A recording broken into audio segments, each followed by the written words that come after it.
64 challenges are ready. Is there a Cinderella story waiting for us? The best are set to battle it out, but there can only be one victor. Who has what it takes to win the Golden E-Ticket, the most prestigious award in all of Walt Disney World podcasting? It's Mouse Madness, baby! Hello, you're listening to ReedyGeeks, a Walt Disney World podcast. My name is Andrew, and I'm joined today by our resident volcanologist with a Dole Whip problem, JJ. Look, it's not a problem if you can stop whenever you want. But can you? I probably can. Also, I've never heard the word volcanologist before. I was thinking volcanologist, but I think that's a Star Trek thing. I think that's yeah. That definitely sounds like a Star Trek thing. I'm thinking it's a geologist that specializes in volcanoes.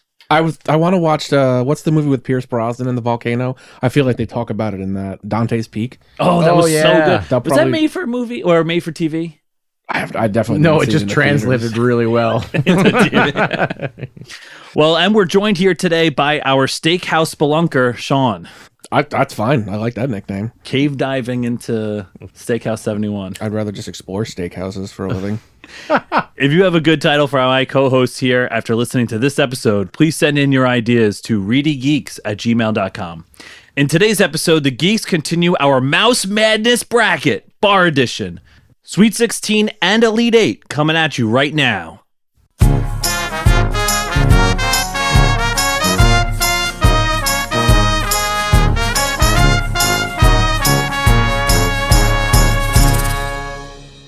This March, we've been putting 64 Walt Disney World bars head-to-head in an epic bracket showdown called Mouse Madness Bar Edition.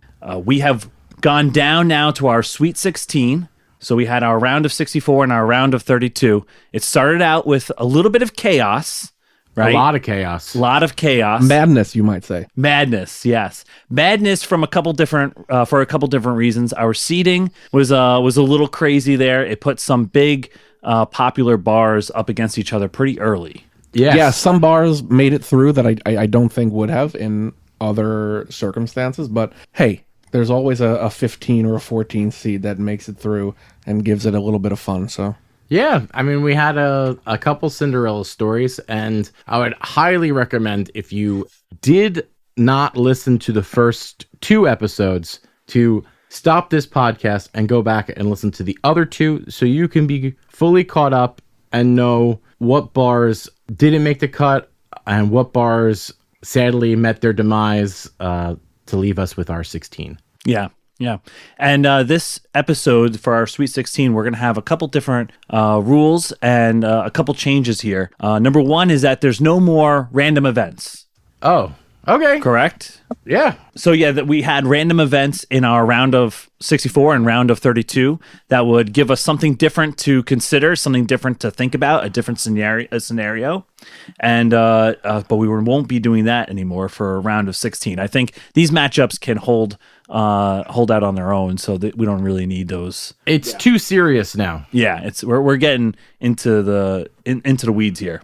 We also have a change with our tie breaking.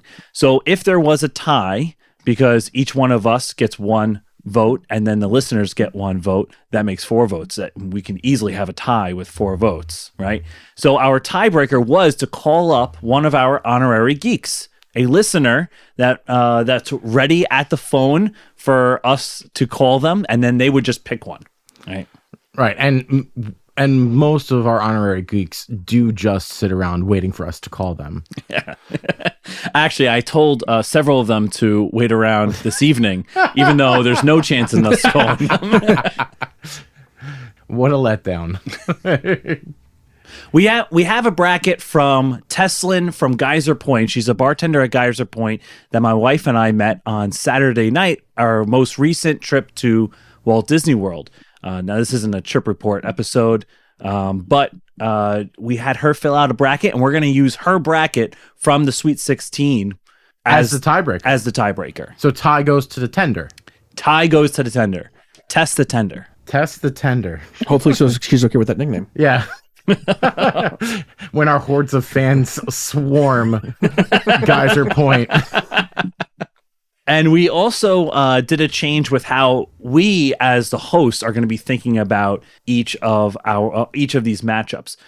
In the round of 64 and the round of 32, we were basically going free form, however we wanted to vote, just based off of our general opinion.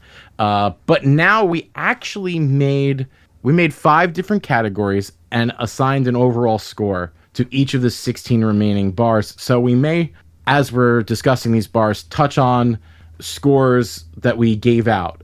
Essentially, we each rated everything between 1 and 5 with ambiance, theme, drink selection, food, and accessibility. And as we go through the tournament, we'll talk a little bit more about the categories and how something could score a 1 or a 0 or a 5 in a certain category, in our opinion. Mm-hmm. Yeah, we're not going to necessarily bore you by running down a list of each number in each category at each bar. But I think if one of us feels a little more compelled to say why we might have given something a 1 or a 5 in a different category, we'll go into that. That level of boredom deserves a Patreon. You have to pay for that. If you're that much of a sicko, you're going to pay for it. Calm down, Rover. I was only kidding. All right, so let's get into our round 16, our Sweet 16. JJ, take it away. Okay, we're at Disney Springs, and we're starting with the 1 seed, Dockside Margaritas. This is a battle of the docks against the 4 seed, Dockside Bar at the Boathouse. I think we should make a point to no longer comment on the zaniness of the seating, but it's just still so insane to me. Yeah, we don't have to comment, but it's when good you say to know the what 1 seed Dockside Margaritas, I can't not, like, what? Yeah. I think because we're doing 2 rounds today, I may not reveal my score for 1, but this is the widest margin of any matchup that I have in my ranking. So to me, it is so obviously Boathouse. Yes. Yeah. We talked in our texts about some of our little previews here. This was by far the lowest ranking I gave a bar. Same. To Dockside. But here's what I will say. I did say that my lowest ranked category still did actually get a 5 in one of the criteria, and I gave Dockside Margaritas a 5 in accessibility. It's right there, out in the open. It's never crowded. You can walk up, get a drink, and walk right on by and grab a seat. Yes, it's a 5 for accessibility, but it ranks pretty low. I was also surprised to see that there's seating, that there's seats along the water, so you can sit at the bar looking at the water. Absolutely, that's right. Yes, and it's not a bad view. It scored really well for me in the things that you guys just mentioned: ambiance and accessibility. Mm-hmm. Yeah. But it did poorly in everything else.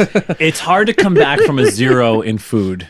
Yes, right. I guess. I mean, when you're ranking bars, I think you have to think about food sometimes. But food is something I'm thinking about a little less with a lot of these bars, because a lot of times when we're going to the bars, it's mostly for drinks. If there's food, we'll get food. But food is not weighing so heavily on my decision on a lot of these bars.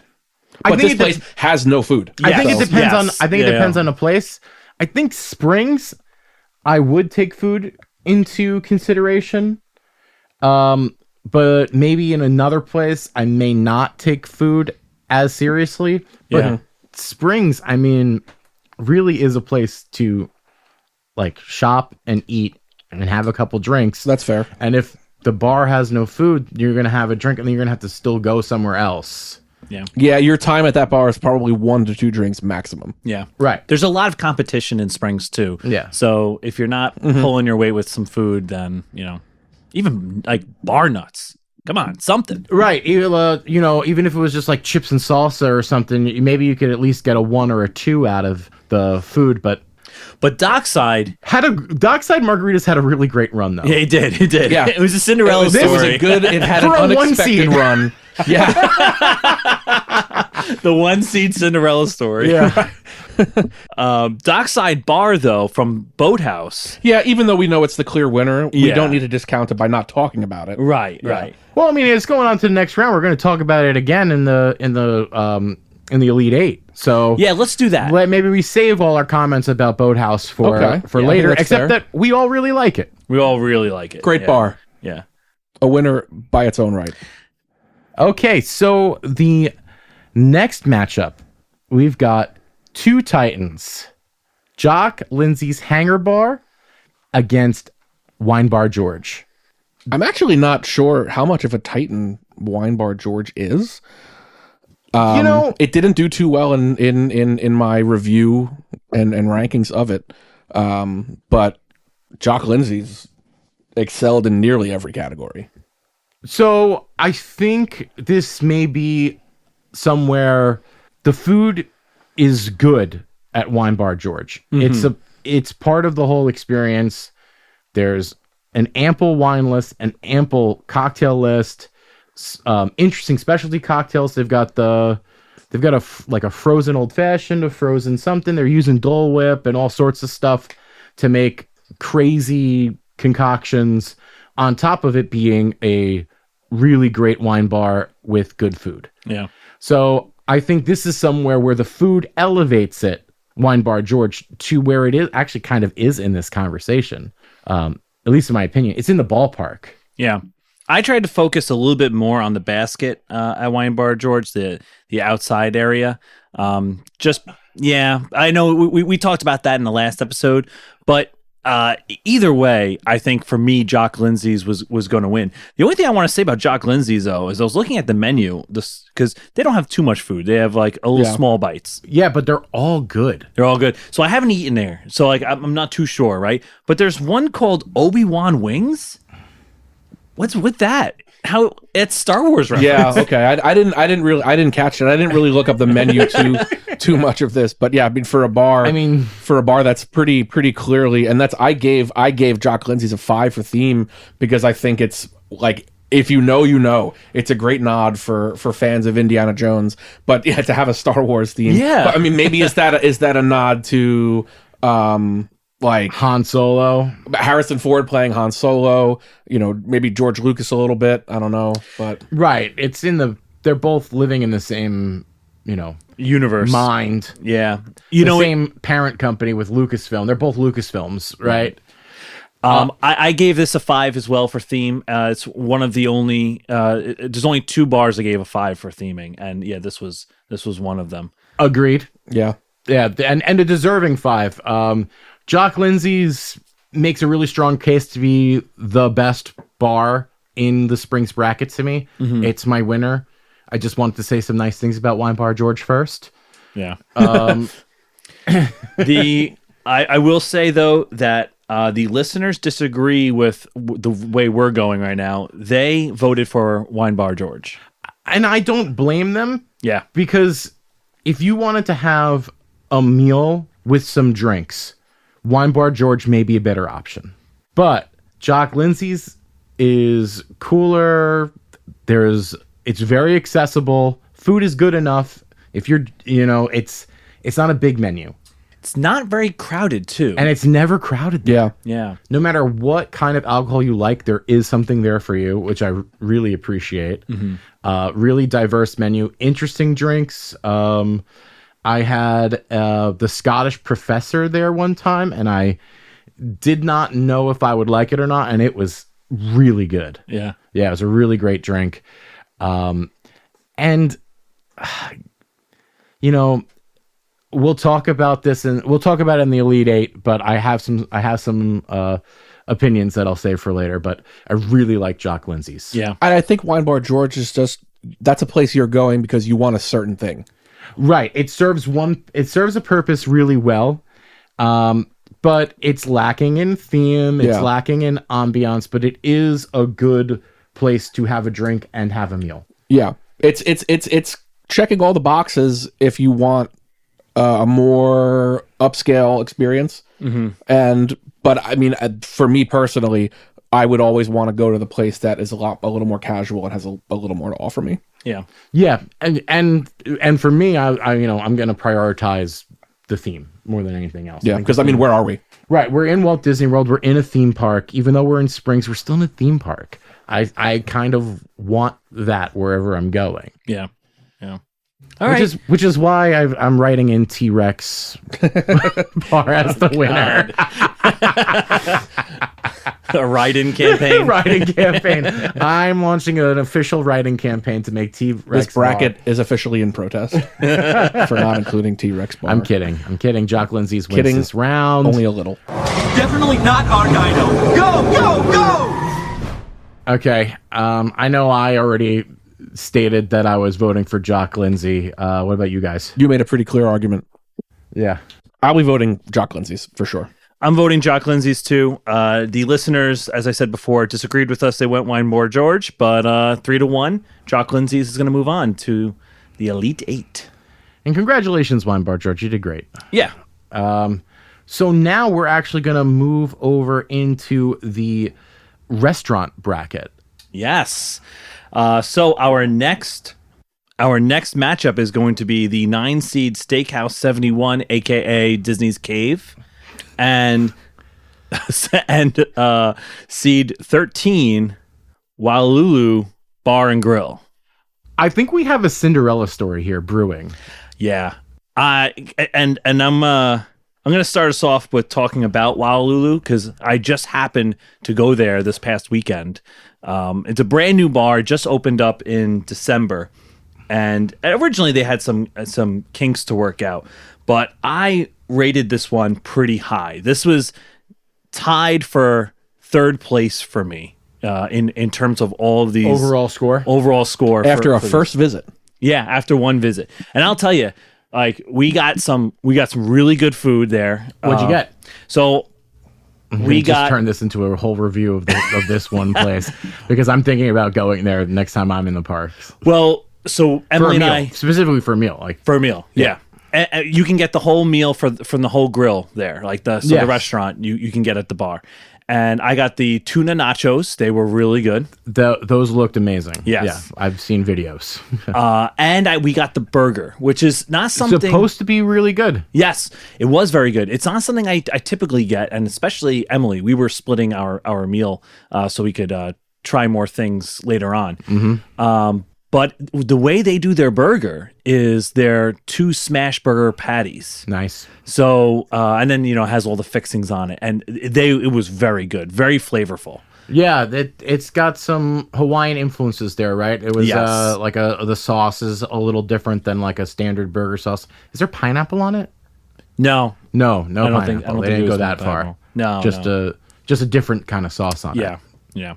And I think we established in the last episode that I am someone who loves a view, a really good view. Right? Yes, that's an elite view. That is an elite view. You have a great view of the fireworks at Magic Kingdom, and they do pump in the music too. Yeah. So I rated the ambiance very high there, but it wasn't my highest score. Mm-hmm. But I rated it really high. Steakhouse 71, really great. But in the end, I think it just comes up. I mean, really great. The burger there is actually really good. I don't know if you've had that burger. No, but I've heard that too. That was a really good burger. Yeah. Great drink menu there. Really good food. Really, of the hotel bars, I think Steakhouse 71 might be the easiest one to physically get to. Yep. Because, if you're in the front of Magic Kingdom, you're basically at Steakhouse 71. Yeah. It's so close. Yeah. It's probably the easiest of these hotel bars or bars that are in hotels or restaurants that are in hotels that are left. It might be the most accessible out of all of those. And it's funny because Wailulu, that's very accessible too. Polynesian is just a very accessible resort in general. Well, because it's right on the monorail, so it's easier to get to than some other places that we'll talk about later. Right. Where Steakhouse 71 though was lacking for me is the ambiance, right? For me, I joked about it, the cave. Like I do feel like it is if it's crowded, if you're going during a busy time, it is loud.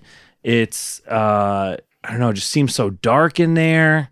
Just It's not definitely not dark. I was in gonna there. say I felt like I was in like an operating room. Everything Yes, was it was bright so and white. I don't know if you're like thinking about it when it was the wave. The darkness probably, but the loudness. We've gotten dinner there too. We've gotten dinner there, and I've gone there at least 3 to 4 times, like just to the bar to get a drink. And usually I'm just like, get me out of here. Yeah, I mean, everyone obviously, everyone has their own preferences, but I'm not in Walt Disney World. I don't know if I'm knocking anywhere for being overly loud.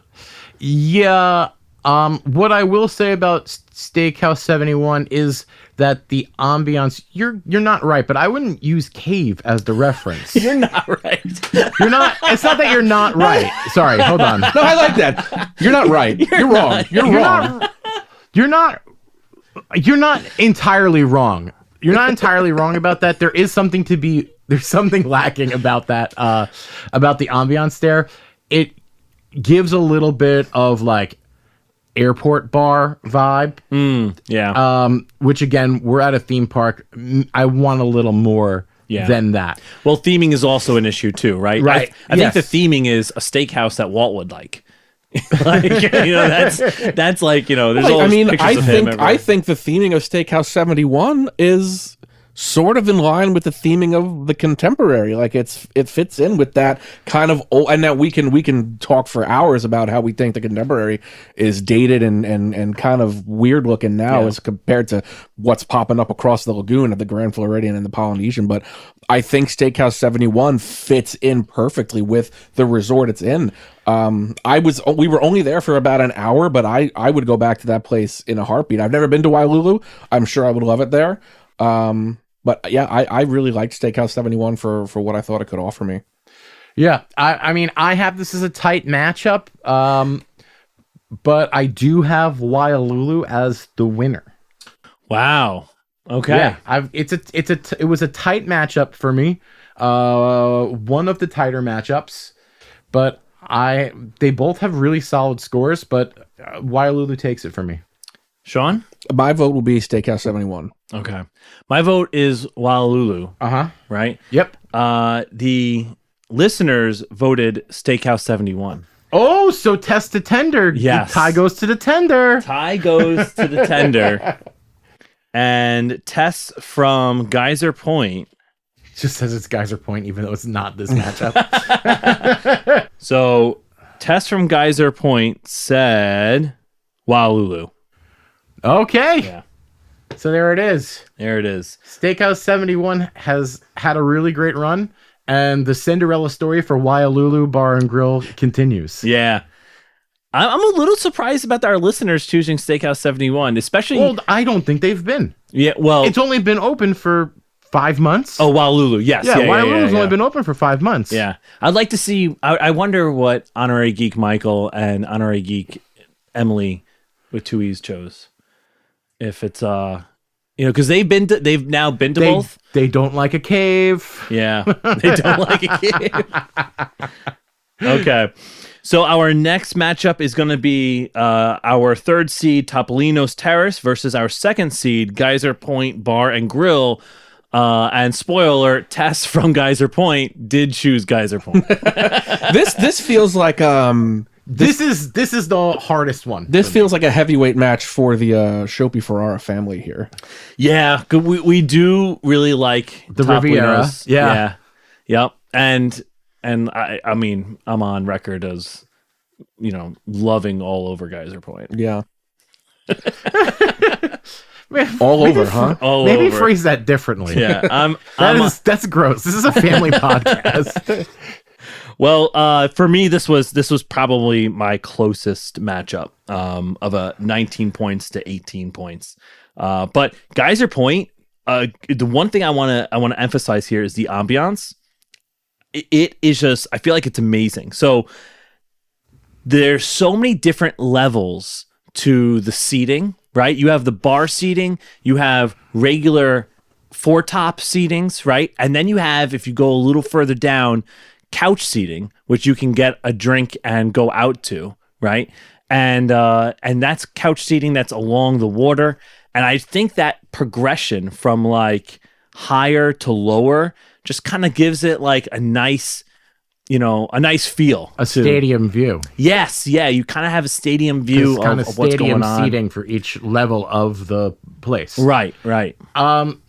Interesting that you highlighted the ambiance of Geyser Point, where Topolino's Terrace is a high up view with an incredible rooftop area that has couches. Yes, I know. This is why I was torn. I was so torn here. So are these 2 5s in ambiance for you? No, I gave Geyser Point a 5 and Topolino's just a 4. And Interesting, because I did the opposite. You really? Okay. Yeah. Okay. Yeah, and you know what it is? The water.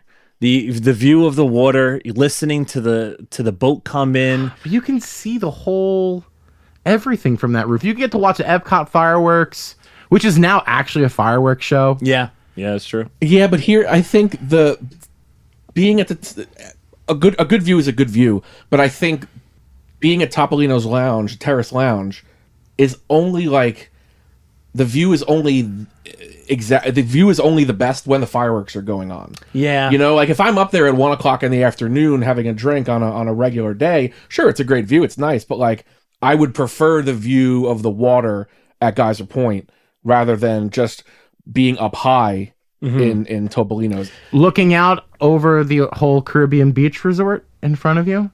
Yeah, I don't know that interests me super high. You also might fry up there on Topolino's Terrace, right? Yeah, that's true. The shade is maybe an issue. Yeah, and the bar area for Topolino's is inside, facing away from all of that. So you have to get your drink and then go outside. Or I don't know if there's wait service out there. My question was, are you able to go to the Topolino's bar, the lounge, whatever this is, the Terrace Lounge, without reservation?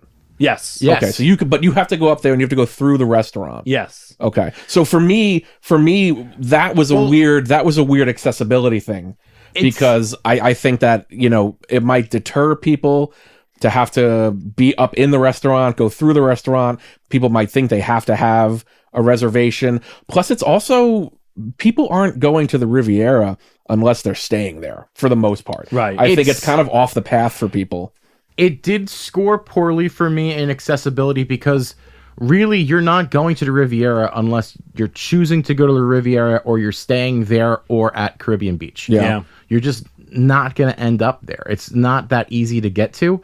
But I will say this place had 2 5s for me. Ambiance because of the height and the view and the fireworks ability, and the food because Topolino's Terrace, the restaurant, has some of the best food in all of Walt Disney World. Yeah. And you have access to the full menu when you're at the bar. That's true. That's something that not every bar has. Usually it's a modified menu, a curated menu specifically of select things from the restaurant. Yeah. To be able to get I don't want to call it a hack, but to be able to get the full menu at the bar without having to maybe make the reservation 60 days out or worry about getting, if it's just you and your partner, you and your wife, you and a date, whatever, you can just sit at the bar and get the meal you would have gotten inside. Yeah. You by yourself. That's true. Yeah, you by yourself. Solo trip.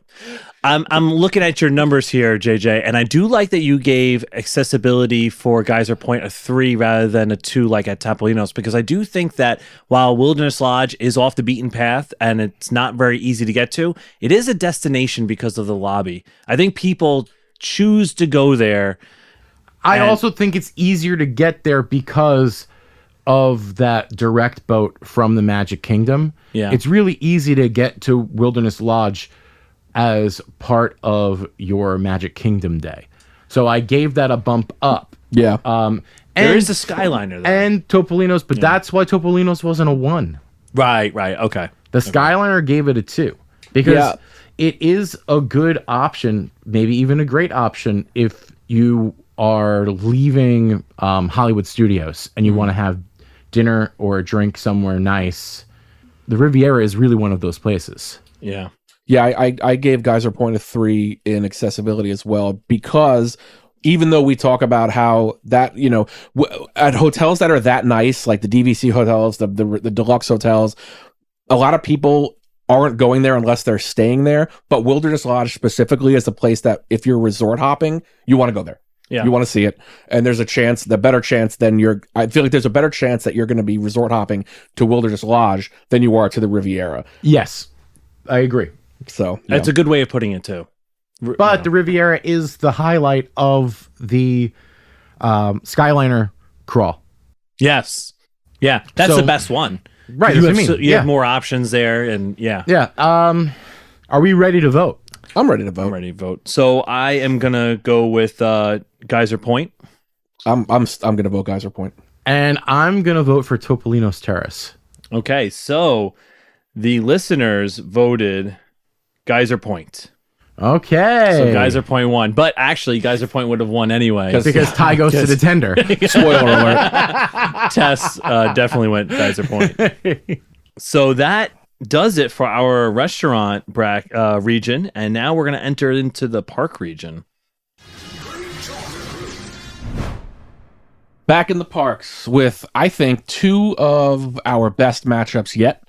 Two matchups containing 4 bars that we will speak about in length that we've already covered pretty significantly in past episodes. But our first round here takes place in the Animal Kingdom and Hollywood Studios with Nomad Lounge, a 1 seed, as well as the Tune-In Lounge. Okay. Well, Tune-In Lounge gets points for having Linus as part of the theme. Are you starting with Tune-In Lounge because it's clearly the weaker? I'm not going to reveal that just yet. So it gets good points in theming because it definitely lands mid-century modern vibes. It does what it's trying to do really well. Yeah. Really great drink selection for that place. Really good bartenders. Yep. It's maybe the most accessible bar in the entire bracket because if you're going on a trip to Walt Disney World, you will be in Hollywood Studios, and that means you have easy access to the Tune-In Lounge. Mm-hmm. This is one of my 5s, like the easiest, maybe the easiest place out of everything on this list to get into. Mm-hmm. That being said, there is no food, so scores a 0 in food. Yeah, and I'm surprised you can't get any food from the restaurant. I mean, it's attached to... It used to be a thing, Yeah. but I think since COVID, they kind of nixed the food option. It would have been unfortunately, this wasn't that close of a matchup. Linus can only take this so far. Yeah.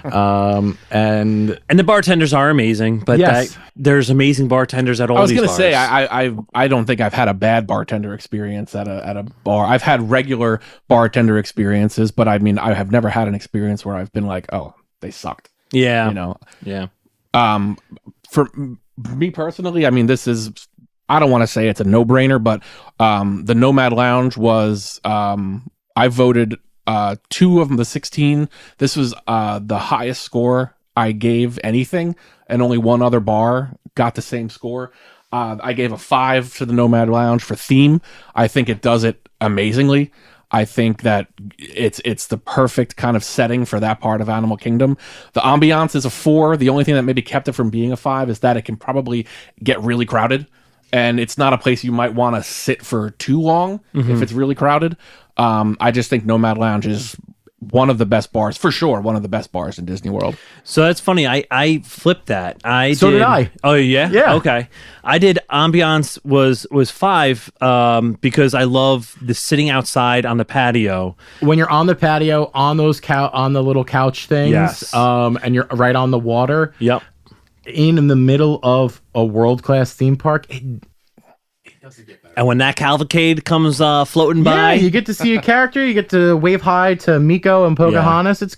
It's a special place. Yes. The Nomad Lounge is extremely special, and the food's really great there. It's a small menu, but it's incredible. It's because appealing. It's something for borrows- everybody. it's Tiffin's It's too. right. It's Tiffin's, which is one of the best restaurants in a theme park. Period. Yeah.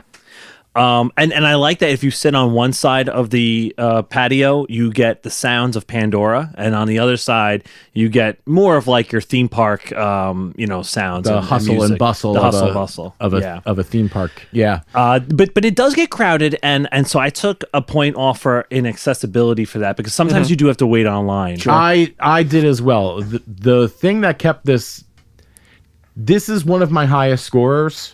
Yeah, it was mine too. I think for all 3 of us, this is it. And apologies to the Tune-In Lounge. It's definitely Nomad Lounge, and we're gonna have to talk about this place again. So I'm gonna be a little more brief, and I'll save some other stuff. Yeah.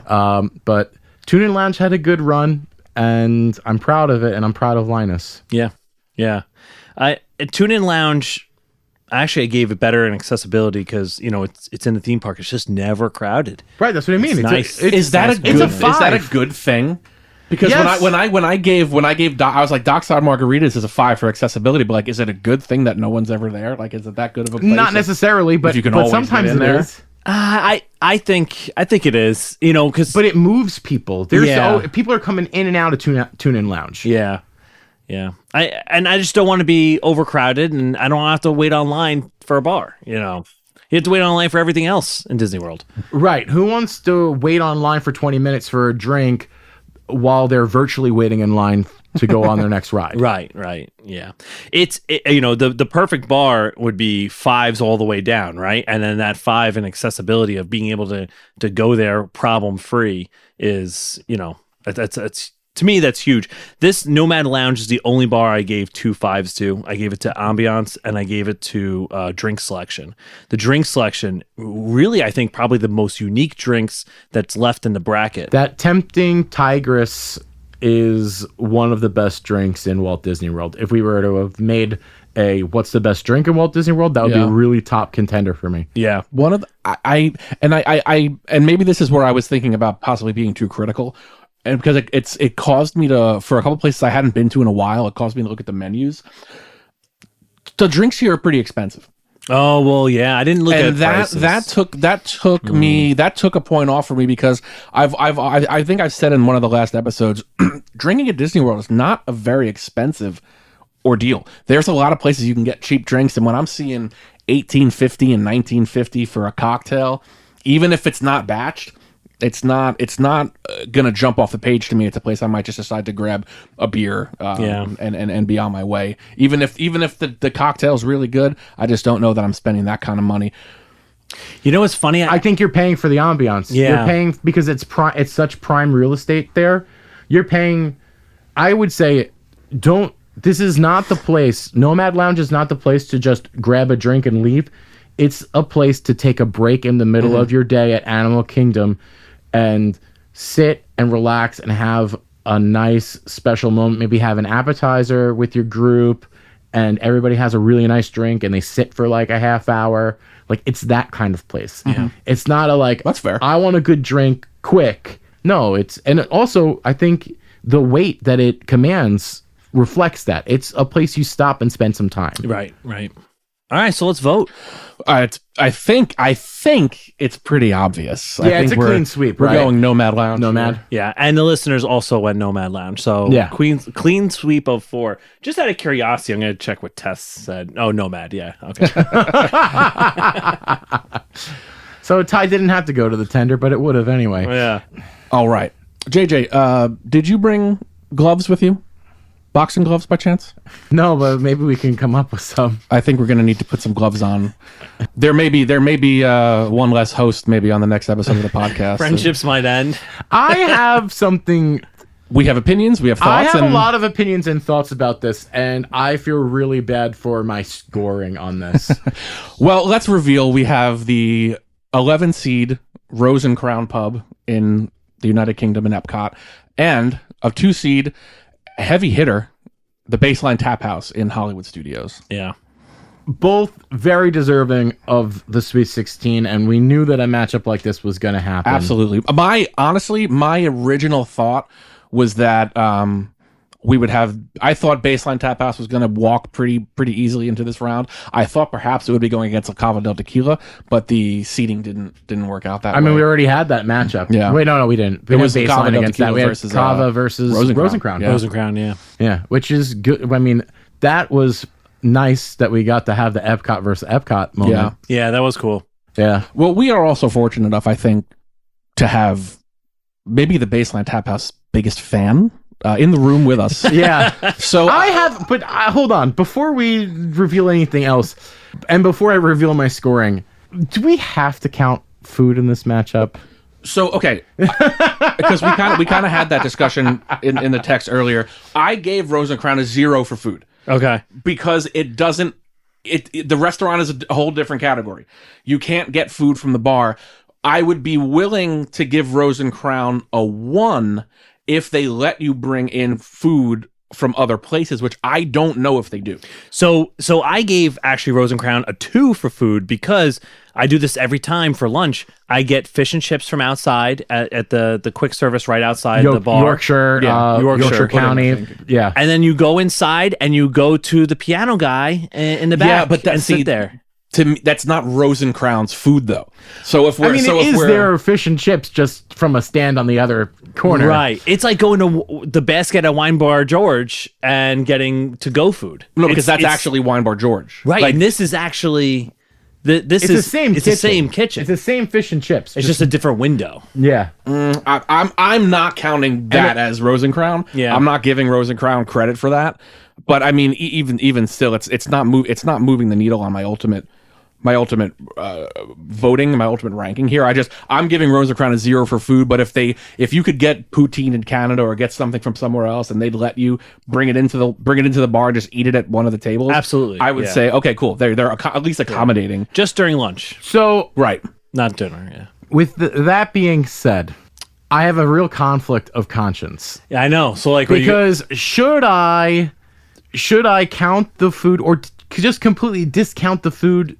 Like, just call them NA, because you know what? Baseline Tap House has food just by the sheer, just the fact that they actually have something that they serve. Yeah. Right. Baseline Tap House has food. Yeah, it's a giant They've got pretzel. the giant pretzel and a charcuterie. And the charcuterie board is pretty good. That's a good charcuterie board. But it does lack in drink selection, theme. So for me, these are both 5s. To me, they're both 5s in accessibility because there's not a problem getting in there.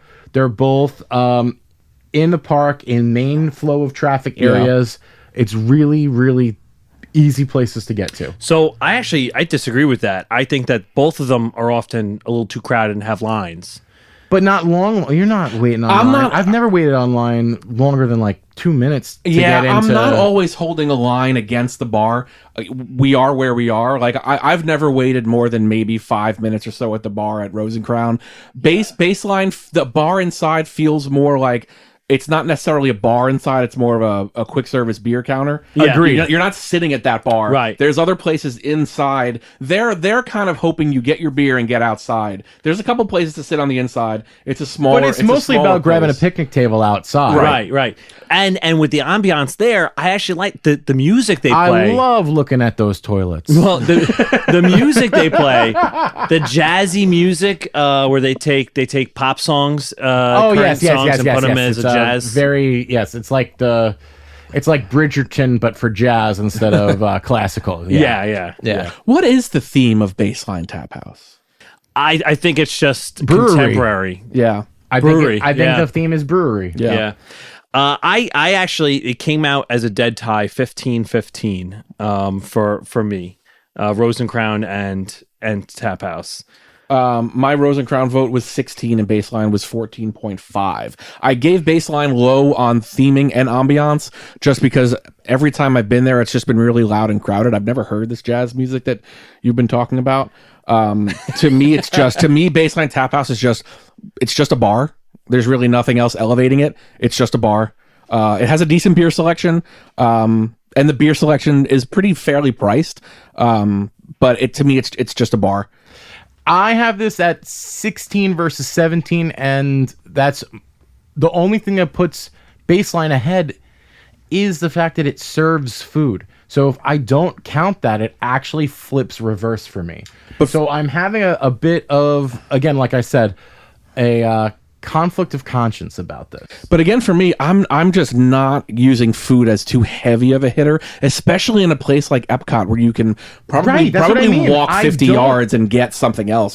There's a food stall around, attached to it. So I think I'm going to, because it's at Epcot, I'm going to avoid my food scores for both places. Baseline Tap House needs to offer something there in terms of food. Yeah. But because Epcot is what it is, the bar part of Rose and Crown does not need to offer any food. And I'm going to nullify my 2 points of Baseline Tap House's food and bring that score down to a 15, and Rose and Crown has a 16, and that's my vote. So you're voting Rose and Crown. Rose and Crown. I think Rose and Crown is just the more fun experience. I think Baseline. I mean, this is all our personal experience. At the end of the day, that's what we're really voting a lot of this on. Baseline Tap House kind of. You're gonna be with your group. You're gonna be with your party. I have never been into Rose and Crown and not started conversations with strangers, made a friend, yep. Talked to another group of people, bought drinks for another group of people, had drinks bought for me. It just feels like that, an English pub environment where everyone's drunk and friendly. And sometimes we get asked to leave, sometimes we stay. But it is. But yeah, for me, just the experience. They're both great bars. I love Baseline. I'm not trying to take a hit on it, but for me, it's pretty easily Rose and Crown. So I'm going with Baseline, and for all the reasons I said before, but Rose and Crown, I love it. I go every single time. I always get the half and half, half harp, half Guinness, right?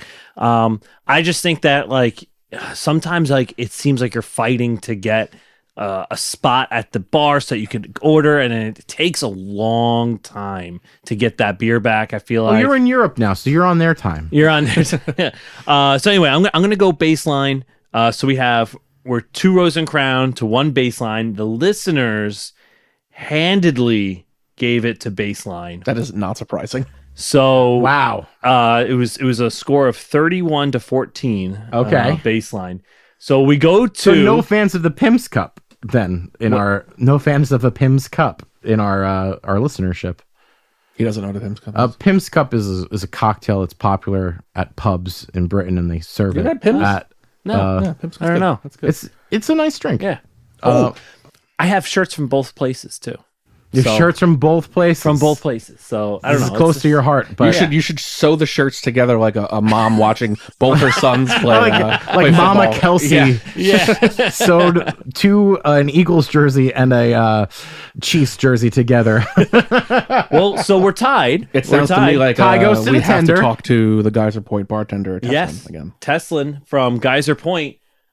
She voted Rose and Crown. Rose and Crown lives. Justice for a great bar. It's hardly justice. Yeah, I mean, they were both justified to move on, but I feel very strongly that Rose and Crown is it almost deserves a bonus point for how fun it is while you're in there. Yeah, it's tight, and it's this, but it's a different environment. It's a little more rowdy. It's like an X Factor. It is an X Factor for sure. Yeah.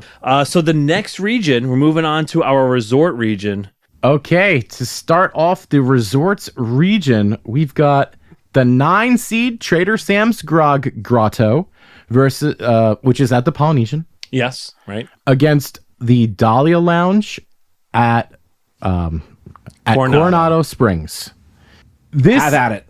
This is a matchup that once I ran the numbers, something that I didn't expect would happen happened. What?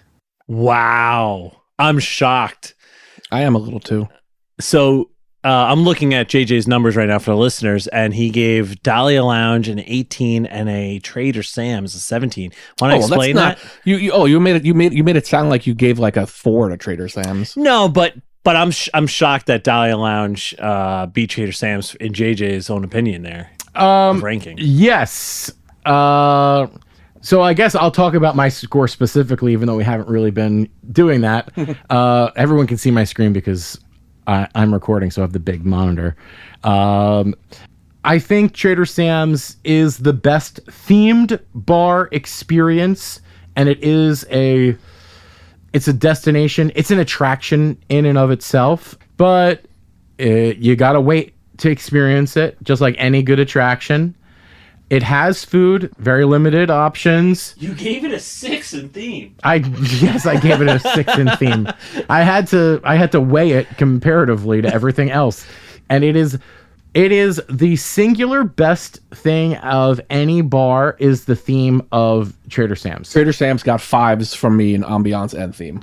So I did 4 in ambiance and 6 in theme. Yeah. I didn't go above 5, but I agree with JJ. Yeah, I gave 4 and 5 for ambiance. Yeah. If I was gonna say if there was any like one thing that's like, well, what is the best singular thing at any bar? I would say it is Trader Sam's theming. Yeah. It is the singular best thing at any bar in Walt Disney World. So I gave it a 6. Okay. All right. And That's it might fair. be me putting my thumb on the scale, but I was very fair. I only gave it a 2 in terms of drink selection because Yeah. I took our host who said, I don't like rum tiki drinks. Right. And although the bartenders make them they make them there, and they're really good, strong drinks.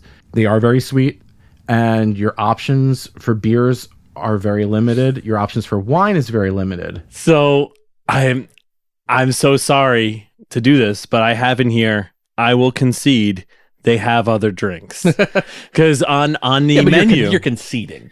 on the No one who menu concedes is happy about it. they have actually quite a more beers than I thought. I really thought that there was just Bud Light or Michelob and that was it. No, they They have Kona Big Wave. Yeah, they've got Kona. They've Yeah. got they've got an IPA somewhere. They're all bottled. Yes. They're not tapped. Right.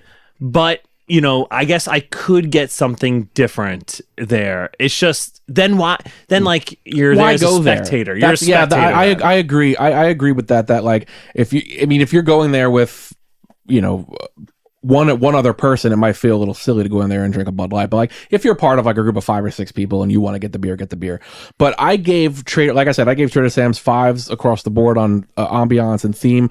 I gave it. I used my half point rubric here. I gave it a 3.5 on drinks because I thought a 4 was too high, but a 3 maybe was not good enough. I don't know. The drinks are very expensive. Yeah. Yes. Very expensive. They're very sweet, and I don't. Maybe you agree or disagree, but when JJ and I were there, we got 2 drinks that they classified as made for 2 people. Could have easily taken those down. One of on our them was definitely shareable, but they advertised that as like up to 4 for people. multiple people, And Yeah. we drank it just me and him without a problem. Yeah. And then the one that they said this one's for 2 was literally just one person. Like could we have probably drank each got maybe 4 sips out of it. Yeah. So in drink selection, I gave it a little bit of a knock because I think the kitschiness of it and the gimmick almost of it is really what you're going there for. And in comparison, Dahlia Lounge has the most extensive drink menu of any of these places. Yeah. It is. It was huge. It's huge. Huge drink menu. Yeah. Yeah, no, that's so true. And in Dahlia Lounge, I mean, you have a beautiful bar, the backdrop of the bar, the bar wall there. That bar, the wall is amazing. You're on the roof of Coronado, so you do get a nice view. It's not a perfect view because obviously you don't have a view of the castle or Right. whatever. You're all the way on the other side of the property. Yeah. And you don't have a great fireworks view. You can watch some fireworks from, I think, Hollywood Studios if you I guess turn a little the bit right of way. Phantasmic, but what is that? Even? Yeah. It's like you have to, or maybe it was Epcot, but you have to be on the edge and turn your head to the left and like lean over a little bit. But it's got good seating. It's a nice place. You could really hang out at the Dahlia Lounge. yeah. It definitely welcomes that. Couch seating outside. But really hard to get to. Yeah. You have to you just have to take an Uber there unless you're staying at Coronado. Yeah. There's almost no reason to go there unless you're making a special trip to go there. Like you're not going to happen upon Coronado Springs. Yeah. You got to go looking for it. It would be interesting, like doing a purposeful drinking around Coronado Springs. There's enough bars there. The Barcelona bar, this bar, the Dahlia bar, the Three Bridges bar, Rick's Sports Bar. Sports Bar. And that 4's enough. That's enough to do a crawl. Coronado Crawl. The Coronado crawl. Yeah. Yeah, I mean, I this was one that I've never been to the Dahlia Lounge, so I was doing a lot of menu looking, customer picture looking. It looks like a beautiful bar. Definitely a bar I'd love to sit at and have a whiskey. But for posterity and for Disney, my vote for this is still Trader Sam's. I'm really torn again. Yeah. And maybe my scores, I was trying to be really fair, and I may have underscored Trader Sam's in some places. I don't know. You gave it a 6 for theming. Yeah, but I gave it a 2 in drink selection, and I think I'm the low man on that, and I like fun tiki drinks. Yeah. My thing is you can have the Dahlia experience at a lot of other bars in Disney World. It's a very good lounge bar. So for me, that doesn't necessarily elevate it. Whereas that could be a hit against Trader Sam's. Whereas that's number one, that's the only place you can have that experience at Disney World. But it's also a place where you can't just go to Trader Sam's to like sit at the bar and talk with your group and have a beer. You have to be willing to be part of the experience. But I think most of the people, if you were to go there and have no idea what you're getting into, I would maybe feel a little bad for you. Yeah. But like people that are going there know exactly what they're getting into and what they're about to experience for however long they're there. So I my vote for this is Trader Sam's, just because it's such a unique experience. I'm also gonna not listen to my score and vote for Trader Sam's. Okay, no, that's fair. And we made that decision, off air, but that this was not, our scores weren't the end all of it. Right. The score says Dahlia Lounge wins by 1, but I do think in a vacuum, if someone said, I'm going to Disney World, like, is there like a really cool or special place I need to go make a trip and devote some time to? Trader Sam's is a place I would recommend, and Dahlia Lounge is like, it's almost too off the beaten path for me to consider it the best bar in Walt Disney World. Mm-hmm. Yeah, this was the only... Oh, no, one other. So I gave it a 1 in accessibility. You gave it 1 in accessibility. Yes, because Dahlia Lounge. Because it does sometimes take... Oh, Dahlia Lounge, you gave a 1, and Trader Sam's, you gave a 2. Right. Because it is very difficult to get in. You have to wait on a list. But it's easy to get there because it's on the monorail. Right. It's easy to get to and put your name on the list. Right. But once you're there, you could have there's plenty to do at the Polynesian to occupy your time. You could go have a drink of the Wailulu. Does stink. The wait does stink, and I'll admit that. Yeah. Well, I'm voting Trader Sam's as well. Wow. Yeah. It just won in my scoring 19-15. And even with the 3-hour wait I put on here, as it's not a 3-hour wait. I'm joking, but it's a long wait, and I do feel like whenever I'm in there, I'm being rushed, or they are very concerned about how drunk you are, right? Well, sure. Yeah, and I think they're more so. I think that's why they do that 2 drink, right? At Oga's. No. Oh no, the 2 people have to drink this drink. This is a drink for 2 people. At Trader Sam's. Yeah. Because they're overly concerned more than any other bar that I've been to. I think it's because so many parents take kids. Yeah, there they're definitely policing. Theming, how drunk you get. The theming is so spectacular that children do go there. There's this is a family bar. Trader Sam's is definitely like, a bar you would conceivably take a kid to. Yeah.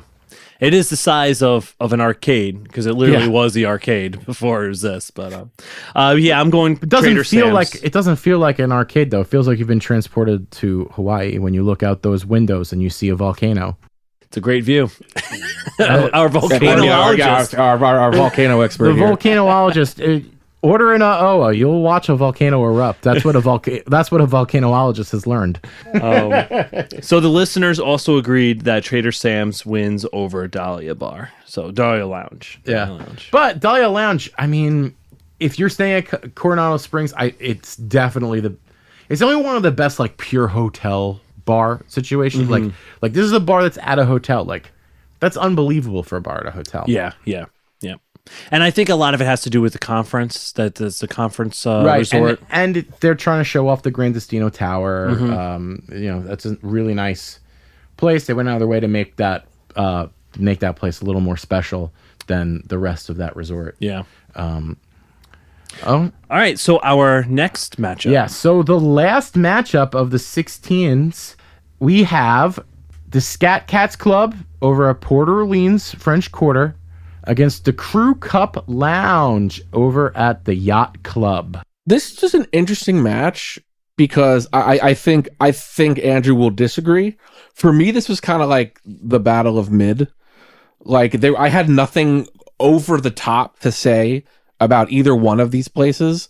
I think they're both just absolutely fine for what they are, which isn't a bad thing. Right. You know, it's giving you exactly what you're looking for. It's a bar, a lounge, somewhere to get in off your feet, sit down in maybe a nice chair, nice lounge, a nice couch, get a drink. It's really, neither one of these things are offering anything that kind of jumps off the table to me. And both of them are at resorts that you're probably not going to unless you specifically are staying there, or perhaps you want to resort hop a little bit. So accessibility is low scores for both of them for me. But yeah, these were two just middle of the road bars. So I gotta say, Crew Cup Lounge and Nomad Lounge are my two highest ranked bars in 16. and I actually gave this my only 5 in accessibility because for Crew Cup. Because why? I can't think of a more accessible bar than at the Yachtsman. The Yacht and Beach Club is well traveled. Right, it's right outside of Epcot. But it's out of the back entrance of Epcot that people don't even use. It has the Skyliner has access to it. That doesn't necessarily mean people But go doesn't make there. it a 5. You can walk from both theme parks to it. Right. These are all correct. Yes, but I also the average person going on a trip to Walt Disney World, I don't think half of those people that are on vacation are going past the Yacht Club. I don't think, but I can guarantee you 50% of every person that's going to Walt Disney World is walking past the Rose and Crown. So this is where we disagreed on accessibility, because I took it as if it's in a theme park, it's actually bad for accessibility because it's behind, for me, a paywall, right? That you have to pay $150 in order to have access to that bar, right? Well, yeah, but who's hanging out?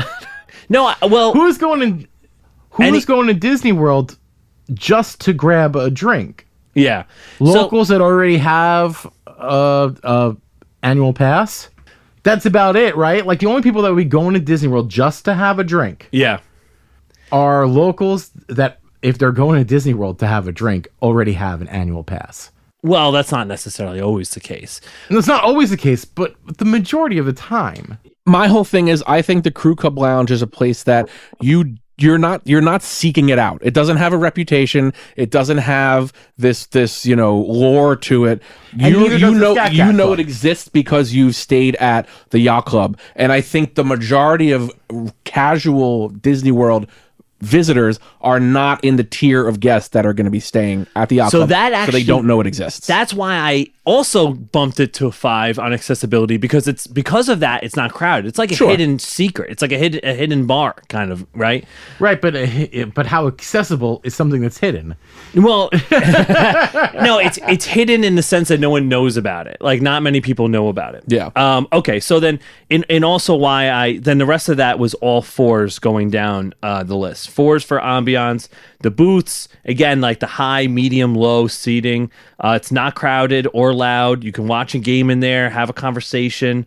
The theme, it's got a pretty good yacht club theme. The boat in the center of the ceiling. You get to look into the yachtsman's butcher and see the yachtsman guys butchering up the steaks and everything like that. Like, that's pretty cool.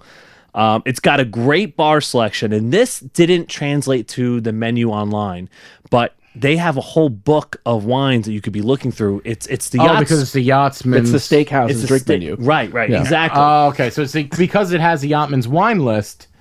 Right, then it has some really special wine. You'll find that wine list if you go look at specifically the Yachtsman's menu. Yes. Right, but not if you look at the Crew Cup menu, you're going to see just the beers and liquors they offer. I'm not a big Scotch guy, but it had a ton of scotches on there. I mean, but the Scat Cat Club does have music. It's got a live jazz combo. Mm-hmm. It has boozy beignets, a 1 of 1, a very special thing that's just for them.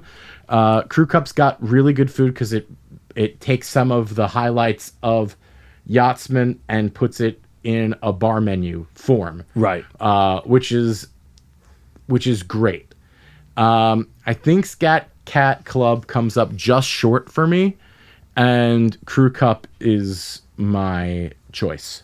Yeah, the reason I don't really care for Scat Cat Club is without the music, it's just a room. Yeah. Yeah, absolutely. Yeah. It's the thing that sets the mood, and it's the thing that gives it a theme. Yeah. Yeah, I was gonna say my knocks for Scat Cats. I've actually never been in there when they were doing music. Yeah, me It's neither. a thing that I think only happen, which it only happens at night, which makes sense. It's probably when they're the most crowded. But the Scat Cats Club does not open until 5 p.m. So if you want to go there, you got to wait until a little later in the afternoon. And it just where it is in Port Orleans, if you're not looking for it, you're walking right by it. It doesn't have a very well placed entrance. There's no sign for it. Right. You're it's very easy to miss. I actually didn't, like, at the first round of this, I had no idea what it was because I didn't know the name of it. And you guys were like, oh no, that's where we went. I was like, oh, that's where we went, because I didn't know it was called the Scat Cats Club. So I don't think it's well advertised or well displayed. Because at it's like the a resort. hotel lobby bar. Like, how do you know the name? I mean, going back to Animal Kingdom Lodge, how do you know the name of Victoria Falls Lounge? Right. Yeah. It's just the lobby bar. Yeah. So I mean, other than the boozy beignets, I'm pretty sure, I don't even know if that's necessarily Scat Cat's thing. You can get them there, but I think you can get the boozy beignets a little earlier in the day than Scat Yes. Cats is open. So while it's delicious, I don't even know if I would give credit to Scat Cats for that. So I love Port Orleans. I love their offerings at the resort, but I mean, Andrew had a lot more nice things to say about Crew Cup, but for me, this is still kind of the battle of I'm probably going to vote for Crew Cup. Yeah, Scat Clap. Whoa. Scat what? Scat Clap. Scat Cat Club is it's a bit out of the way, right? You're not going to Port Orleans unless you meet, Accessibility score of 1. so, yeah. The food, only small bites. They are unique. It is a lot of Los Angeles, not Los Angeles. It's a very Louisiana, Yeah. New Orleans specific stuff, right? So that's really that's good. That's unique. But the theme, it loses the theme, and it's a little strange in there if there's no music. The theme is also not well translated in the room. Like there's like a nice like purple carpet, and like they have big chairs, but like when I'm sitting in that room, I don't feel like, oh, this is New Orleans. Right. You know, right. So we're a clean sweep for the Crew Cup. Crew Cup. I think Crew Cup And Lounge, what did the listeners say? I went on that Crew Cup rampage because I thought that I was You were fighting. gonna have to fight for I it. thought I was No. fighting for Yeah. Crew Cup. Okay. I mean, I still don't think it's a great place. But Oh, next time you might have to. So Crew Cup beats Scat Cats Club handedly. Yeah. and thank God he doesn't have to say Scat Cats Club. Yeah, I'm anymore. done saying Scat Cats Club. Scat Cat Club, Scat Cat Club, Scat Cat For Club. the Now three he best says times it. he says it. Now he says it. All right, so that's our Sweet 16. That's the Sweet 16. We have our Elite 8. Phew, boy. So before we start our Elite 8, I wanted to tell us about the new tiebreaker, right? So Tess, thank you so much, Tess, from Geyser Point for being our tiebreaker for the Sweet 16. So tie no longer goes to the tender. Tie no longer goes to the tender. Okay. Okay. So we did get a last minute bracket submission from a former American Express employee, computer scientist, America's national treasure, Len Testa. No. Yeah. Yes. We reached out to Touring Plan CEO and Disney Dish host Len Testa. And Amazing. He Submitted a responded. bracket. And he responded. He apologized for being late because he was at an archaeologist conference. That's incredible. If I had a nickel for every time I got that excuse. So yes, we have Len Testa's bracket here, which I can't wait to go over I feel like when we're done with this, we should see where we went and where Len went. So the tie Yes. will go to Len Testa for the Elite 8. Yes. Incredible. I calculated his scores, and it'll be very rare if if he comes up with a tie too. But yeah, it's gonna. I'm so excited. Right? It's a big moment for the pod. That is so cool.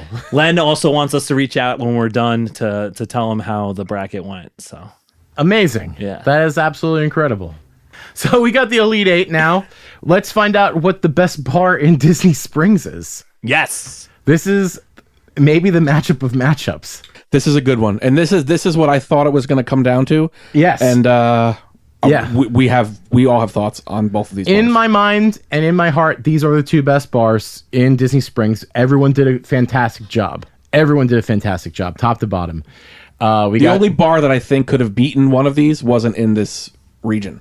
Oh, you mean for the whole thing? Yeah. Well, So just this in is two of your top of all. this would. I mean, we didn't each do a bracket. Oh, I know what you're saying. Oh, okay, yeah. You're saying that there was something in the restaurants Yes. division that you. I think could have edged one of these, maybe. Okay. But if I were to do a bracket from day one, this matchup would have been where Destiny. where I came out. It was destined to happen. Yeah. They're right next to each other. Yeah. yeah. So if you want to compare the two for yourself the next time you're in Disney Springs, it's really easy to grab one drink at this place and one drink at the place right next door. We have the Dockside Bar at the Boathouse, the 4 seed, against the number 6 seed, Jock Lindsay's Hangar Bar. This is it, guys. Wow. Yeah. This is exciting. I'm ready to go. My numbers say it's a tie. But I'm ready to hear arguments either way. So I think the boathouse ambiance really elevates the dockside boathouse. You know, being in the middle of the water, seeing those boats on the TV, those rich people boats on the TV, right? Those Yeah, but you vintage ones. could walk outside at Jock Lindsay's and get the same water view. You're not in the bar anymore, though. You're still there's in the bar. There's an outside bar at Jock Lindsay's. There's an outside part of it. Oh, I had no idea. Yeah. That changes everything. Yeah. There's a whole I outside have part. to There's look a up whole pictures. separate outside bar that's flanks. Granted, your back is to it. Where but the boats go- where the where car the boats go boats in. come down Yeah. is where the outside bar is. Now, so I all don't- you'd have to do is flip your seat around away from the bartender, and you could literally watch every single boat enter.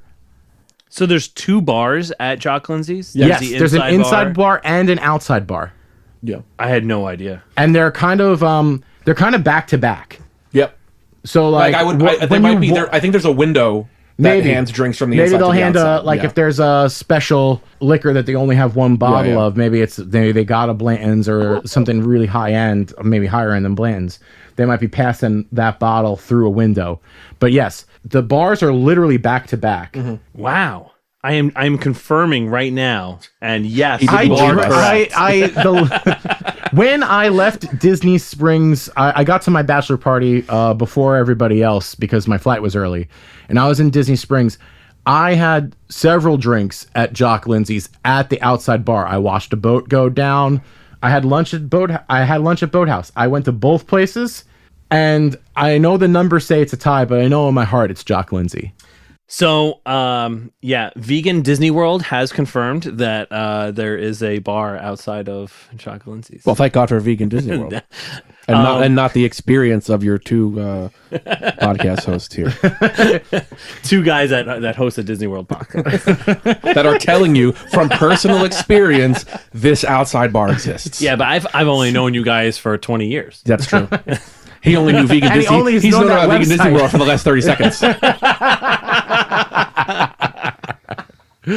I'll say this. I think even though Jock Lindsay's has an outdoor bar, it's so hard to beat on a nice afternoon or even a nice evening.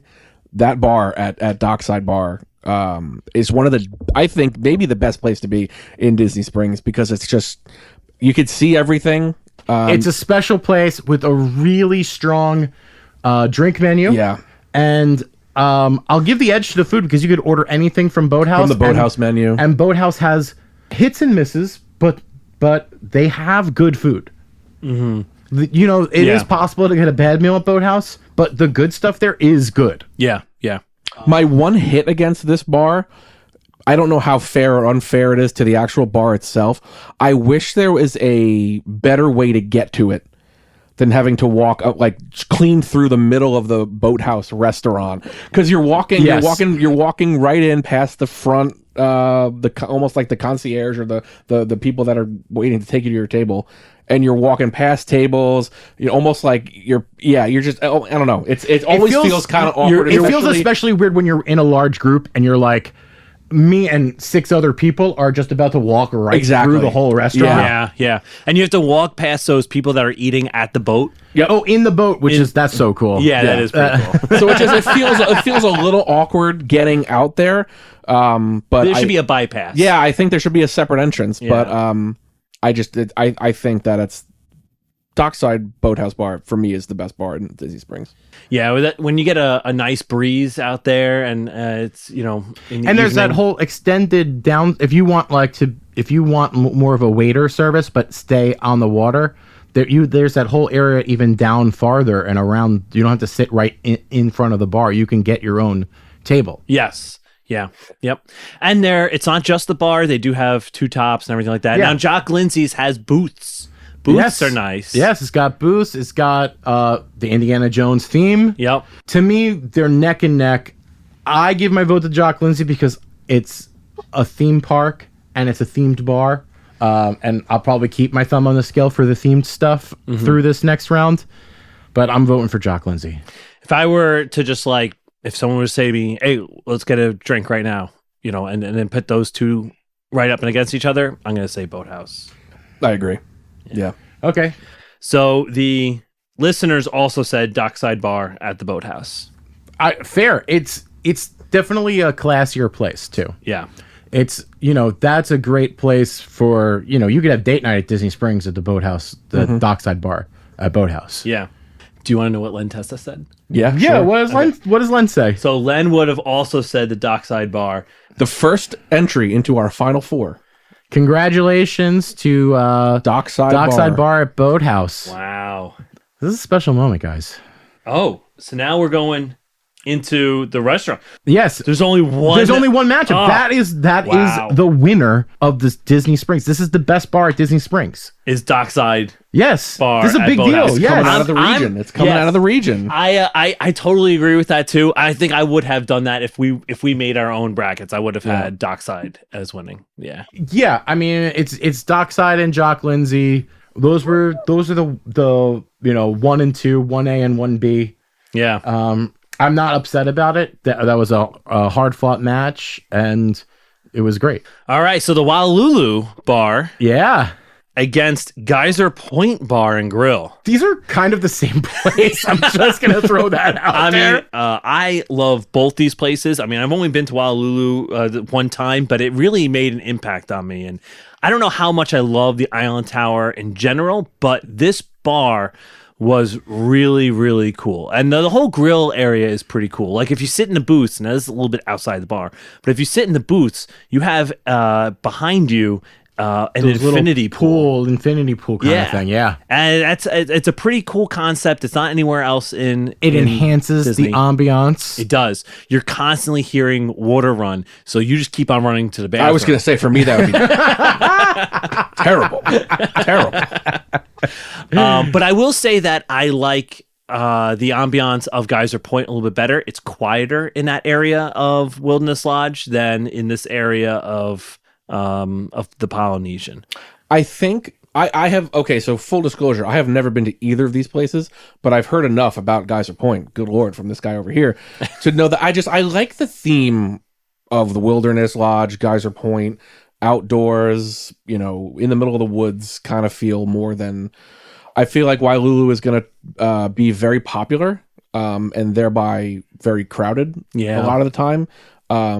Because the Polynesian is very popular and new things tend to just get crowded. So for me, the vote here is Geyser Point personally, just because I don't have really much to offer in terms of reviews for either one of these places. So it's a dead tie between these two places.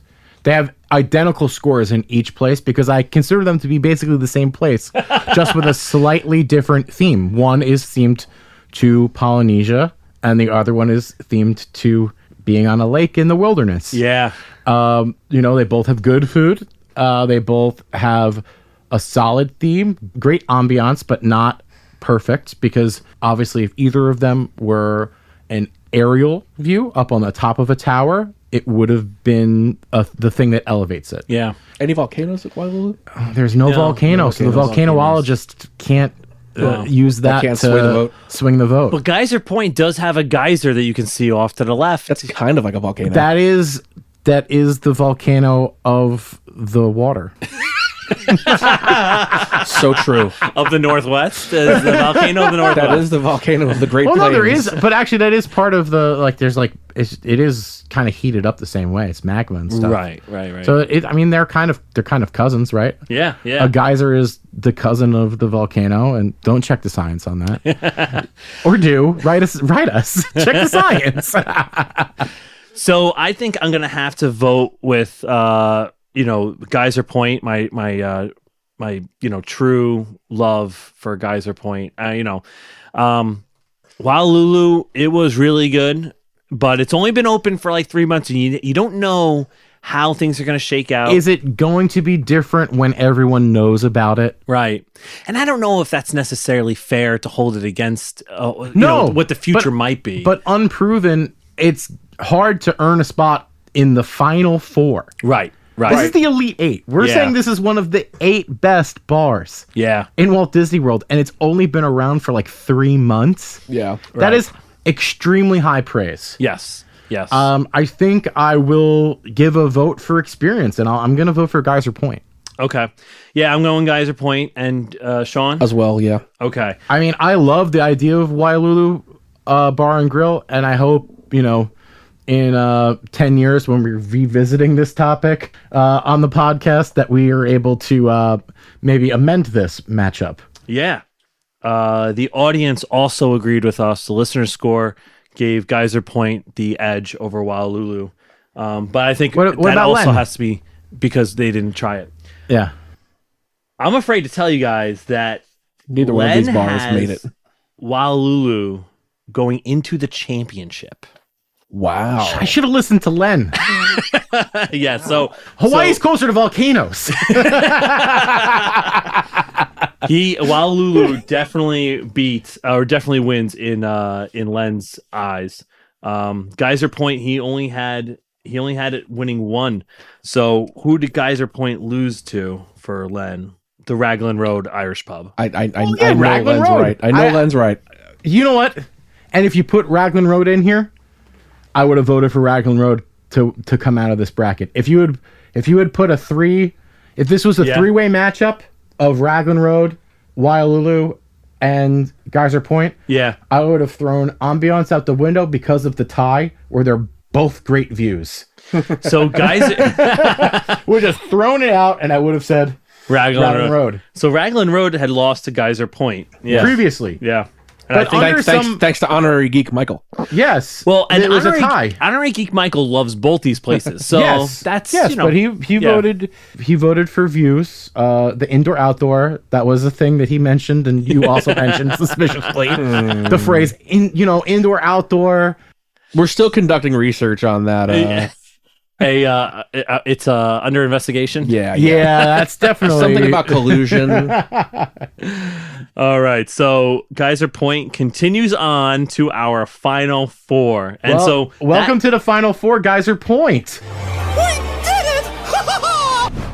All right, fellas, the final 2 in our parks region: Animal Kingdom's Nomad Lounge versus Epcot's Rosencrown Pub. These are the 2 best bars in any theme park in the world. I feel confident saying that. Wow. Okay. Yeah.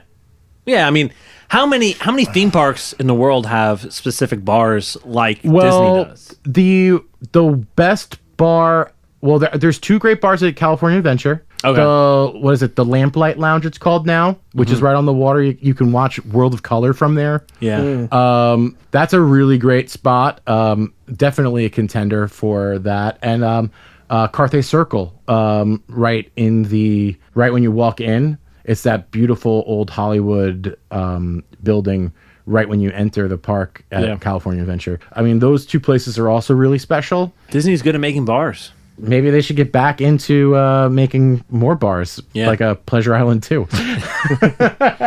I do think this was the strongest region. Yes, any region that has multiple bars from Epcot is definitely the heavy hitter region. Yeah. But this is a tough one.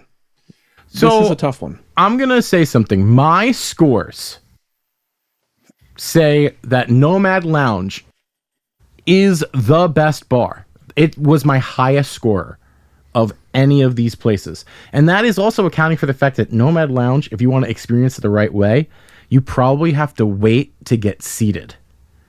So I docked it points for accessibility, where I gave Rosencrown a full 5 points for accessibility. I only gave Nomad Lounge 3 points.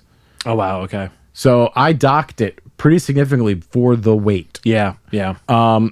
It's one of the only places that I gave 2 5s. I gave a 5 for ambiance and I gave a 5 for food, because it's much like Crew Cup, where it's like some of the highlights in bar food form of the Yachtsman. This is Tiffin's, but a shorter menu of some of the best food you can get at all of Animal Kingdom. Like you can get the Tiffin's bread service. Mm-hmm. Yep, you can get bread service there. The churros are really good. The even the burger there is very good. Yeah, I think that it's two different mindsets when you're going to these places, right? Like you had said before, Sean, about Rose and Crown. It's a party in there, right? Yes. You're going in there to That to talk is to people, a hang bar. out. Yeah. It's Cheers. And it accomplishes the goal of being a British pub in a theme park exceptionally well. You're not going to Rosencrown to get off your feet and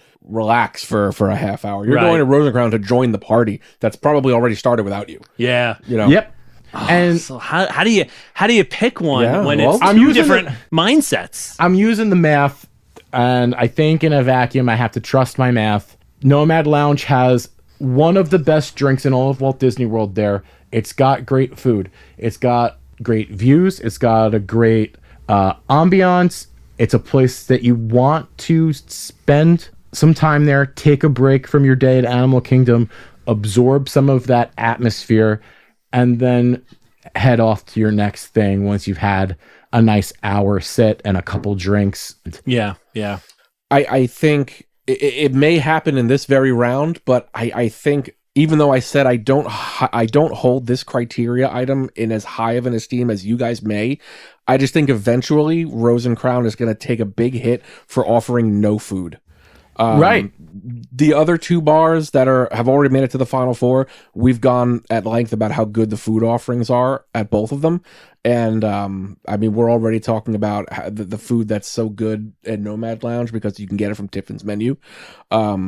My vote for this round, I'm voting off of gut and experience and heart. My vote's going to be for Rose and Crown in this round, but I think eventually the food aspect of this bar is gonna be its downfall. Yeah. I mean, if Rose and Crown goes down, before I won't show Andrew's hand, if Rose and Crown goes down, I actually do think food is the thing that would bring it down, because it is such a special party environment. Yeah, but but as we narrow this down, it becomes more about the whole experience of being there and less about one thing. You don't get that party atmosphere at Nomad Lounge, but that's really all you get at Rose and Crown is a fun party atmosphere. Right. So if we're talking about offerings that everything has, eventually I think Rose and Crown loses. It will be my vote for this round. Yeah. You know what's funny is one of my experiences at Nomad Lounge, it started pouring as we were waiting outside, and they rushed us all inside, right? Yeah. And there's a room in the back. So if you walk past the bar, turn right, there's like a room in the back there where they have additional seating, but they only open it up when there's like something like this, where it's like pouring rain. Oh. And so we call it the room of requirement. Right. That's a universal property. That is a Easy. technically it's a Warner property that has a Yeah, true. contract for Universal for the theme park rights. This is whole thing. That's some real nerd stuff. That in the bracket of best bar in Walt Disney World, I don't know if we're ready for that conversation. I think I have to go Nomad Lounge. I'm going to go with my numbers, even though like I just went to Animal Kingdom and I didn't go to Nomad Lounge. Emily did with the two Emilys, my wife and honorary geek Emily Bachelor did. But if I'm going to Epcot, I'm definitely going to Rose and Crown. But I think I gotta go Nomad Lounge. I'm trusting my numbers. Yep. So what do the fans say? So the fans also went Nomad Lounge. What about Len? Len. Yeah. Oh, jeez. Yeah. You guys, I can't wait to show you this bracket. It's so amazing. It's amazing. Well, he is the expert of experts. I actually think he needs to give us titles of honorary geek. Yeah, because he's the OG geek, right? Yeah. So he had Rose and Crown losing to La Cava. That was Yeah. that was their first matchup. Yes. Well, second matchup. And he had Nomad Lounge losing to Tune-In Lounge. Wow. So his was La Cava versus Tune-In Yep. at the end. Yeah. And I'm saying he had La Cava going on. Yep. That's how I would have voted if I had La Cava left. Yeah. Yep. And actually, you know what's funny? La Cava versus Nomad. No, it's still Nomad. I don't know. I think the conversation's a little different because It is a little different because you Lacava can offers sit a little down. more food. It's got a more. Yeah, if the conversation was Nomad Lounge versus La Cava, I think it's La Cava for me. But La Cava, the drink selection number is going to be low because it's very one thing. tequila It's one forward. thing. Yeah. That's true. Yeah. But I respect it. I mean, La Cava is a vibe. Look, it's a vibe, but it's so small. The seating area, there's, But small, but so is Rosencrown. Like small is Yeah. small Well, breeds fun. Like a fun environment. You can't go to La Cava and stand at the bar for a while. Yeah, No, you gotta get a drink and gotta leave. Get a drink Yeah. and leave. Yeah. But the Rose and Crown, you can stay there for a while. Oh yeah, and we have. Yeah. Yeah. You might say we've worn out our welcome there. So I Some might say. just want to also go back to Tess because she had this matchup. She did? Of Nomad versus Rose and Crown. So, but Ty doesn't go to the tender. So, Ty does not go to the tender, but she did say Nomad. So okay, so fair. Beaten Rosencrown while it's already dead. Oh, all right, guys.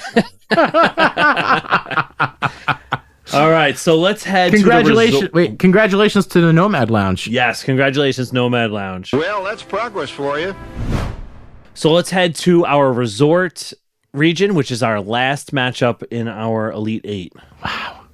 We've come so far. Guys, we've come so far. Yeah. And in the Elite Eight, we've got Trader Sam's Grotto against the Crew Cup Lounge.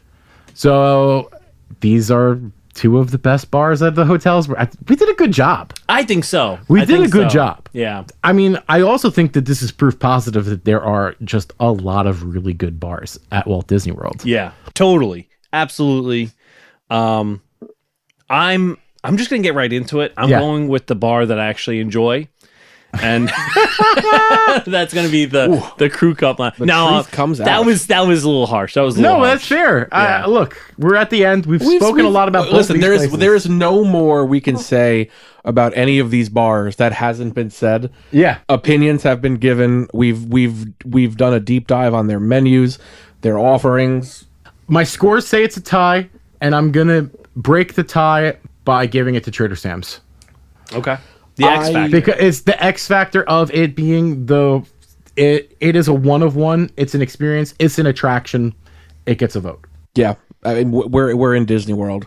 It's, Right. It's everything you go to Disney World for: fun and mystique. And how are they doing this? And being kind of goofy and silly and, Yeah. and having fun doing it.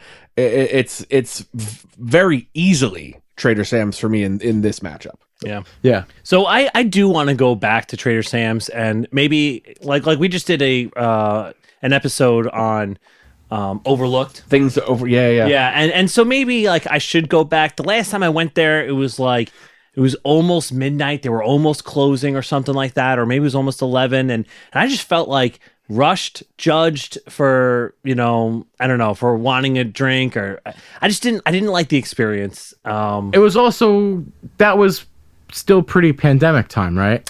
Yeah, I mean, I guess it was 22. It was 2022. Oh, 22. Yeah. Oh, okay. So then maybe not so much. But my other times were pandemic times, and then I only went once pre-pandemic in 2018, and Emily and I really enjoyed ourselves. We sat at the bar, talked to the bartender the whole time.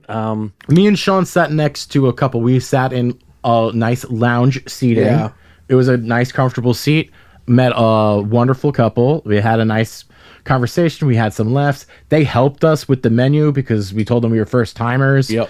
And they were like, "Oh, order this. This does this thing. It's so cool. Order this drink if you want a souvenir," and like all this. It was really cool. Yeah.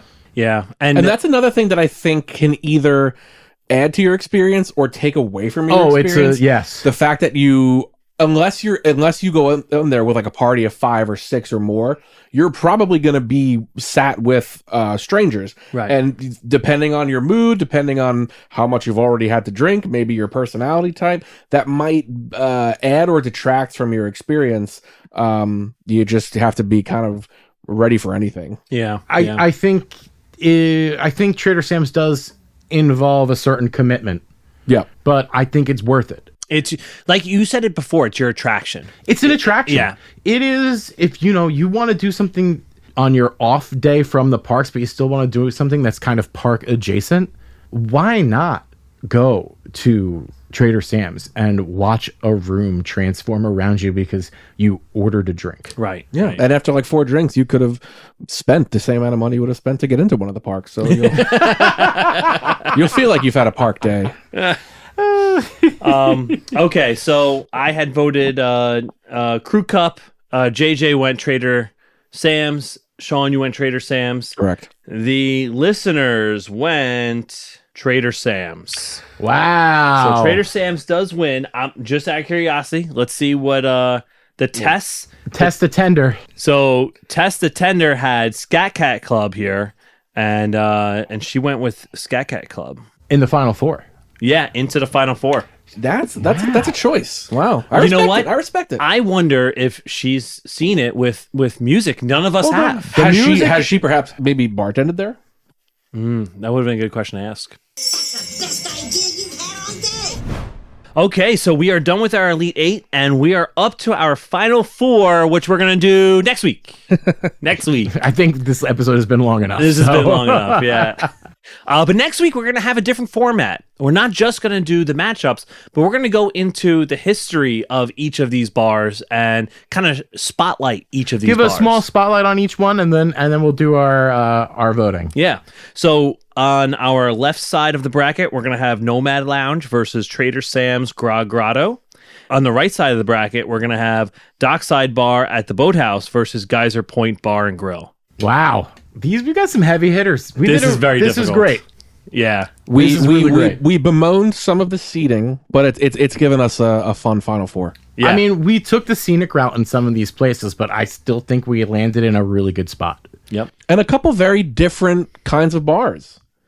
Well, Boathouse or the Dockside Bar and Geyser Point. I guess they're different. They're different. I mean, they both have a view of the water, but it's different. Different style, different Right. cuisine, different types of drinks. And then you have Trader Sam's, which is a one-of-one experience versus maybe the best bar in the theme parks. park. Yeah. Yeah. And only one first seed or one seed. 1-1 seed, Nomad Lounge. Wow. Our lowest seed is Trader Sam's Grog Grotto at 9. Wow. That's interesting. Yeah. Okay, Sean, want to take us out? Thanks for listening to another episode of the ReedyGeeks podcast. Like, rate, and subscribe wherever you get your podcasts. Any questions, comments, concerns, future topic ideas, email us at reedygeeks@gmail.com. Check us out on our socials at ReedyGeeks, and we'll see you next time. Well, my work is done here. What do you mean your work is done? You didn't do anything. Didn't I? This week's Honest Send-Off comes courtesy of Leonard from Boston. If you have an honest send-off that you want played at the end of one of our episodes, please submit an audio clip to us via our email address, reedygeeks@gmail.com. ReedyGeeks, a Walt Disney World podcast, is hosted and executive produced by Andrew Shopey, Sean Murphy, and JJ Hefner. Music and audio engineering by JJ Hefner.